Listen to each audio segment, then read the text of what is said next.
Governor Sindh Kamran Khan टेसरू ने कहा है कि अवाम के मसाइल का हम सबको मिलकर हल तलाश करना है, क्योंकि हम सब एक दूसरे को नीचा दिखाने की कोशिश में लग गए और अवामी मसाइल का हल पीछे रह गया। इसलिए वक्त आ गया है कि सब स्टेक होल्डर्स आपस में इल्ज़ाम तराशियाँ करने के बजाय हकीकी मायनों में अवाम के मसाइल हल करें। वो आज कासिमाबाद हैदराबाद में अयाज लतीफ़ पलीजू की रिहाइशगाह पर मीडिया के नुमाइंदों से बातचीत कर रहे थे। गवर्नर सिंध ने कहा कि हमने इंतज़ार नहीं करना कि कोई बाहर से हमारी मदद करने आएगा, हमें खुद अपने मसाइल हल करने हैं। उन्होंने कहा कि हमें निज़ाम को बदलना है और ये तब ही मुमकिन है जब हम सब एक पेज पर होंगे।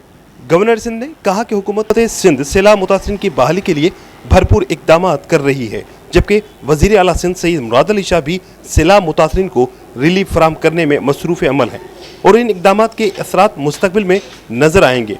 उन्होंने कहा कि सिंध हुकूमत के साथ साथ वफाकी हुकूमत समेत मुखिर हजरात और दोस्त ममालिक ने भी सैलाब ज़दगान की मदद के लिए भरपूर काम किया है। उनका मजीद कहना था कि मीडिया का भी अवामी मसाइल की निशानदेही करने में अहम किरदार है। सिंध हुकूमत और वफाकी हुकूमत दोनों चाहती हैं कि जिसने भी करप्शन की है उन्हें केफरे किरदार तक पहुँचाया जाए।